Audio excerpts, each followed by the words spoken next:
이번 시간에는 영안이 어두울 때 당하는 고난에 대해 설명을 하겠습니다. 우리 인간에게는 몇 가지 눈이 있습니다. 육안이 있습니다. 우리 보이는 눈이 육안입니다. 지안이 있습니다. 공부나 경험을 통해 얻어지는 눈이 바로 지안입니다. 그런가 하면 헛것을 보는 눈이 있습니다. 이런 눈은 닫혀져야 할 눈입니다. 왜냐하면 헛것을 보니 마귀의 미혹을 당할 소지가 많기 때문입니다. 헛것을 보니 사기를 당할 수도 있는 눈입니다. 그리고 영안이 있습니다. 하나님께서 열어주시는 신령한 눈입니다. 하나님께서 보시는 것을 볼 수 있는 눈입니다. 우리는 무엇보다도 이 영안을 밝혀야 됩니다. 그래야 인생을 실패하지 않습니다. 자, 첫째, 영안이 어두우면 무엇이 가치 있는지 알지 못합니다. 민수기 22장 21절에는 발람이 아침에 일어나서 자기 나귀의 안장을 지우고 모압 귀족들과 함께 행하니 그랬습니다.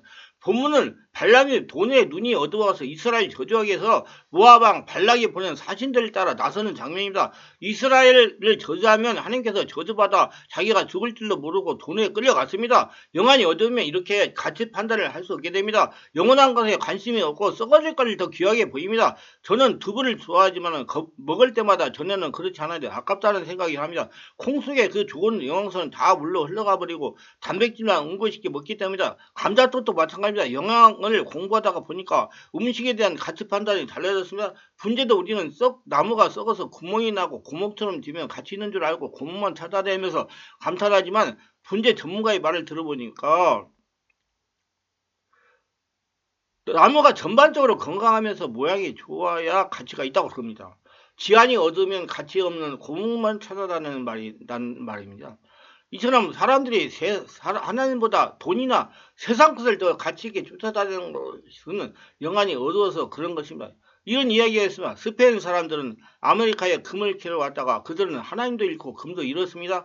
그러니 영국의 청교도들은 신앙의 자유를 위해 아메리카로 왔다가 하나님도 얻고 금도 얻었다고 합니다. 가치 판단의 차이입니다. 그래서 우리는 영안이 열려야 되는 것입니다. 둘째, 영안이 어두우면 뭐가 하나님이 나타나도 알지 못한다는 것이 옆에 하나님이 계셔도 모른다는 겁니다. 영안이 어두우면. 민수기 20장 24절 나귀가 여호와의 사자가 칼을 빼어 손을 두고 길에 선 것을 보고 길에서 떠나 밭으로 들어간지라 발람이 나귀를 길로 돌이키려고 채찍질하니 발람의 길을 여호와의 사자가 나타나 막을 때 짐승인 나귀는 보았지만은 발람은 그것을 알지 못했습니다. 안타깝지요. 그래서 나귀가 피하다가 발람의 발에 담에 비벼 상합니다. 그러니까 아무것도 알지 못한 발람이 채찍으로 나귀를 때립니다. 그러다가 말 못하는 나귀에게 책망을 듣는 발람이 되었습니다. 이 얼마나 부끄러운 일입니까? 여기 여호와의 사자는 바로 성령시하는 전에 예수님을 가리킵니다. 예수님이 나타나셔도 발람은 모를 것입니다. 아담은 모든 동물의 이름을 지고 만물의 영장인 것은 영안을 가졌기 때문이다. 그런데 인간이 범죄함으로 어두워졌습니다. 지난번 인도네시아를 중심으로 동남아에 쓰나미가 몰려왔을 때 살아남은 사람은 극소수였고 모두 해일에 밀려 죽었습니다. 그런데 신기하게도 쥐나 쏙제비나 이런 짐승들은 그것을 미리 알고 대피해가지고 한 마리라도 죽지 않았다고 그럽니다. 왜 짐승들은 아는데 사람들은 몰랐을까요? 사람의 영의 눈이 어두워 짐승이 육안보다 못했기 때문입니다. 영안이 열리면 미리 알게 됩니다. 우리가 간혹 앞날이 알아지는 것 참 신기합니다. 잠언 16장 9절에 사람이 마음으로 자기를 계획할 자도 그 걸음을 인도하신 자는 여호와시니라 그랬습니다. 사람은 이렇게 하리라 계획하지만 하나님이 막으시거나 혹은 하라고 하시는 것이 참 많이 경험해 보셨죠? 바로 그렇게 해주신다는 말씀입니다. 이것은 결코 신비주의가 아닙니다. 하나님의 약속입니다. 이사야 30장 21절도 우리가 좌편으로나 우편으로 치우치면 우리의 뒤에 이것이 정로라고 가르쳐 주신다고 말씀했습니다. 하나님께서 꿈이나 이상꿈은 아니라 환경을 통해서 역사합니다. 근데 영안이 어두우면 하나님께서 막으시는 것인데도 사람들은 그것을 알지 못하고 화만 냅니다. 혹은 반대로 하나님께서 도우시기 위해서 사람을 보냈는데 그 사람들은 그것을 하나님의 손길인지 모릅니다. 어떤 사람이 홍수가 나가서 지붕에 올라가서 하나님께 살려달라고 기도하는데 보트가 3번이나 왔는데 사람의 도움을 받지 않고 하나님의 도움을 받겠다고 거절하다가 물에 휩쓸려 죽었답니다. 천국 간 그 사람이 하나님께 따졌습니다. 그래서 하나님께서 아니 내가 너의 기도를 듣고 보트를 3번이나 보냈는데 내가 거절하지 않았느냐 하시더랍니다. 여러분 우리가 신앙생활 바르게 해야 돼요. 하나님 직접 하시는 게 아니라 사람을 통해서 여러분을 구원하십니다. 똑바로 신앙생활을 하셔야 됩니다. 영안이 얻으면 이렇게 하나님이 하시는 일도 모릅니다. 우리 모두 영안이 활짝날려서 하나님이 믿어지고 알아주고 예수님이 나의 주인이시여 구주님을 믿어지는 성도가 되시기를 주 예수의 이름으로 축원합니다. 셋째, 영안이 얻으면 자신이 죽는 길도 알지 못하고 가게 됩니다. 민수기 22장 33절 나귀가 나를 보고 이같이 3번 돌이켜 네 앞에서 피하였느니라. 나귀가 만일 돌이켜 나를 피하지 아니하였더라면 내가 벌써 너를 죽이고 나귀는 살릴 수 있습니다. 돈이 눈이 어두워 이스라엘 저자는 발람의 길을 여호와의 사자가 칼을 빼어들고 서서 막습니다. 그러나 발람은 알지 못했대요. 나귀가 아니었더라면 그는 칼에 맞아 죽었을 겁니다. 짐승은 자기 죽는 길을 안다고 그럽니다. 그래서 소장사가 소를 사가거나 개장사가 개를 사가면 눈물을 흘립니다. 그러나 사람은 영안이 어두워 자기 죽는 길을 알지 못하고 힘을 다해 달려갑니다. 사람들은 몸에 해롭다 해도 귀담아 듣지 않습니다. 특히 우리 젊은이들 인서트 육식인 깃들여 있고 혹은 아침부터 술과 담배를 피워 그들이 건강하지 못할 앞날을 생각할 때마다 답답하게 한이 없습니다. 제가 자기관리 잘하는 법의 책에다 많이 썼습니다. 읽어보시고 참고하시기 바랍니다.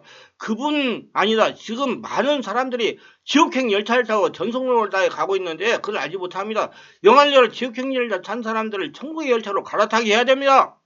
넷째, 영안이 열리지 못하면 욕심을 끝까지 버리지 못합니다. 발람은 하나님 막으시기 때문에 이스라엘을 직접 저주하지는 못했습니다. 그러나 돈에 눈이 어두워 그는 이스라엘 멸망시킬 방도를 모압 왕에다 귀에다 전해줬습니다.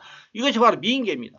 미인계를 이용하여 이스라엘 백성들을 미혹하여 바알 신을 섬기고 우상의 됨을 먹도록 하여 하나님께 득죄하도록 했던 겁니다. 여기에 대해서 요한계시록 2장 14절에 발람이 발락을 가르쳐 이스라엘 앞에서 올무를 놓아 우상의 됨을 먹게 하였는 거 또 행음하게 하였느라 기도하고 있습니다.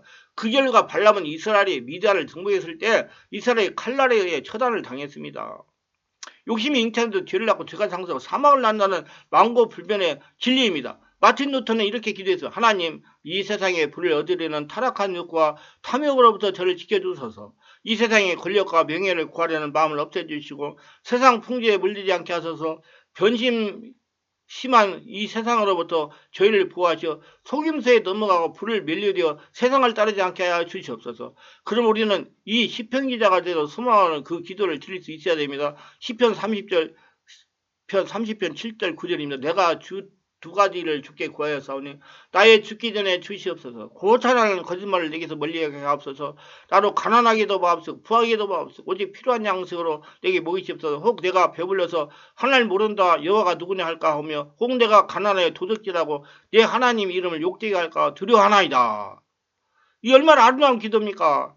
진정 영안이 열린 자의 기도가 아니었어서 우리는 뜻대로 되면 좋을 것 같아도 우리 뜻대로 되면 참된 생명은 다 상실하고 말 수도 있습니다. 경각심을 가져야 돼요. 눈은 보배입니다. 육안도 지안도 밝으시기를 바라지만 영안이 더욱 밝아지기를 바라며 영안은 오타원의 초자연적인 하나님의 역사를 보는 눈입니다. 하나님의 눈으로 저 멀리를 다 보는 거예요. 하나님의 눈으로 세상을 바라보는 겁니다. 하나님 말씀을 묵상하여 말씀을 많이 하시고 많은 말씀대로 체험함으로 영안을 활짝 여시기를 바랍니다. 더 귀한 것을 보고 더 아름다운 것을 보고 따라가시기를 바랍니다. 열린 영안으로 가장 현명하고 가치 있는 삶을 살아가기를 소원합니다. 사도제 영안이 열릴 때 생기는 축복은 이렇습니다. 첫째, 소망의 실체를 깨닫는 축복입니다. 지금 세상에 가장 굶주려 있는 것이 있습니다. 그것은 희망입니다. 영안이 열리면 부르심의 소망이 무엇인지 깨닫습니다. 부르심의 부담이 아니라 희망입니다. 사명은 소망의 증거이고 미래에 주어질 축복과 희망의 전도입니다. 현재의 모습이 부족해도 넘치는 희망을 가지고 전전하십시오. 하나님은 우리의 현재의 모습대로 다루지 아니하시고 항상 그리스도 안에서 우리의 가능성을 보시고 다루십니다. 그래서 약한 자를 사랑하시는 예수님이라는 겁니다. 약한 자를 불러가지고 강한 자 만들어서 쓰시는 분입니다. 기도원이 미디안 눈을 피해 숨어서 미를 타락할 때 여호와의 사자가 나타나 말했습니다. 큰 용사여 여호와께서 너와 함께 계시도다 할 사사기 6장 12절에 어떻게 그런 사람이 큰 용사입니까? 그것은 그의 용맹 때문이 아니라 하나님의 미래의 삶을 기초로 그를 용사로 보셨기 때문입니다. 그처럼 하나님은 우리의 미래를 근거로 우리를 부르시고 사용하십니다. 두 번째, 풍성의 시절을 깨닫는 축복이 옵니다. 흔히 풍성한 축복이란 말을 하면 되게 하나님이 주시는 축복과 기업을 생각합니다. 그러나 그것보다 더 큰 축복은 우리 자신이 하나님의 기업이 되는 겁니다. 하나님 나라 성전, 거르다는 성전, 하나님의 성전이 되는 겁니다. 우리는 하나님의 소유된 자고 하나님의 사랑을 받는 존재입니다. 성도에게는 어려움도 축복이 통로입니다. 시련을 원수로 삼지 말고 친구로 삼으세요. 그러면 그 친구가 많은 것을 가르쳐 줍니다. 실패하지 않고 성공하는 사람은 없습니다. 환경이 좋다고 행복해지지 않습니다. 좋은 환경은 욕심과 욕심을 키우고 욕망을 키웁니다. 때로는 우울증을 키웁니다. 실제로 감옥에서 자살하는 사람보다 별장에서 자살하는 사람이 더 많다고 합니다. 행복은 좋은 환경에 달려있지 않습니다. 가난에 대처할 줄 아는 것만큼 풍부에 대처를 할 줄 아는 것도 중요합니다. 어떤 분이 임종을 앞두고 이혼했으면 자신의 관수, 묘지 등을 최고로 준비하는데 총 재산 4억 원을 중에 2억 원을 쓰고 묘지 주변에 고급 난초를 심는데 나머지 2억 원을 쓰게 했습니다. 그런데 그의 장례식에 참여한 사람은 3사람뿐이었습니다. 잘 버는 것도 중요하지만 잘 쓰는 것도 중요합니다. 돈이 많아도 잘 쓸 줄 모르면 가난한 사람이지만 돈을 없어도 잘 쓸 줄 알면 풍부한 부자입니다. 세 번째, 능력의 실체를 깨닫는 축복입니다. 사람들은 능력이라 하면 인간적인 힘을 연상하지만 진정한 능력은 십자가에 있습니다. 성령의 역사에 있습니다. 그 십자가의 능력으로 주님은 부활하시고 하나님 옆에 앉으시고 만물 위에 있는 교회의 머리가 되셨습니다. 여러분, 십자가는 죽었다 다시 사는 거예요. 아담이 죽고 예수로 사는 것을 말하는 겁니다. 똑바로 알아야 됩니다. 놀라운 축복과 능력을 소유하려면 먼저 자신이 누구인지 분명히 깨닫고 기쁘게 십자가를 지세요. 십자가는 분명히 죽었다 사는 거라고 그랬어요. 그때 놀라운 변화가 나타납니다. 여러분, 죽어서 살아야 놀라운 능력이 나타나는 거예요. 자신이 누구인지를 아는 것이 무엇보다 중요합니다. 자신의 정확한 진면모를 보는 영안이 열려야 할 수가 있습니다. 영안이 연다고 열려고 되는 거 아니라 성령의 임재의 영안으로 보아야 됩니다. 그럼 나는 하나님의 자녀이고 하나님에서 특별한 존재, 복덩어리라는 걸 보일 수가 있습니다. 그 사실을 깊이 인식하고 받아들이면 삶의 획기적인 변화가 일어나고 진정한 천재적인 능력도 나타날 겁니다. 초자연적인 능력도 나타나 영안으로 자신에게 잠재있는 복을 볼 수 있기를 바랍니다. 말씀이 은혜가 되시고 유익하다면 구독, 좋아요를 부탁합니다. 제가 설교에 동영상을 올리는데 큰 힘이 됩니다. 감사합니다.